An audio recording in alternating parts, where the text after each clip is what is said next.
somebody's coming in, their time in range is less than 70%, maybe it's like only 50%.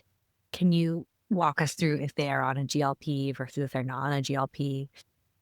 Versus also if you factor in if they're on an SGLT2 versus not in terms of what you do with the insulin management. Yeah, no, that's a good question. So GLP-1 therapy, the current ADA algorithm says add the GLP-1 as the first injectable. So ideally, we're thinking towards that before moving to insulin because people lose a little weight with it, because it's much easier to titrate, gets at the type 2 diabetes phenotype a little better, and just sort of is less twitchy than insulin. You don't get the hypoglycemia.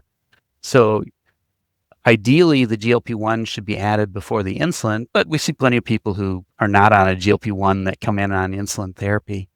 And so what do we do if we want to add a GLP-1 to somebody who's on insulin therapy? And I guess as a rule of thumb, what I do with that, it's worth doing because they will do better. What I do with that is if their hemoglobin A1c is close to goal. So if they're have an A1c of 8 or less or a time in range of 50% or more, I typically will reduce the insulin dose by 20% as I add the GLP-1. If they're less tightly controlled, if their A1c is over 8, time in range is under 50%, I typically just add the GLP-1. You're typically adding the GLP-1 at its lowest dose because you got to start low and titrate up. And so we're reducing if they're close to goal because we don't want to precipitate hypoglycemia even with adding the lowest dose of a GLP-1. And then as we do our titration steps with the GLP-1 therapy, we're going to want to be revisiting where we're at with insulin therapy because typically we're backing off on insulin often pretty dramatically.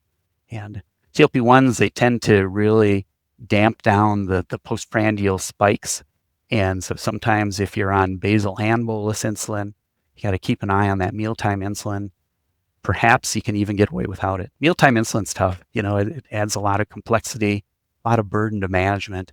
And so if we can use basal insulin plus a GLP-1 in place of mealtime insulin, that is typically a win. So SGLT2 therapy, that's the other huge class that we love, these therapies that seem to modify long-term risk very, very effectively.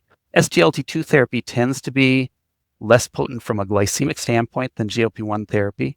The glycemic impact decreases as renal function drops off. We know that about SGLT2 therapy also. I think I would still back off on your insulin therapy if you're adding an SGLT2 agent. It's probably going to be somewhat less of an issue just because we know from a glycemic standpoint, they're just less potent.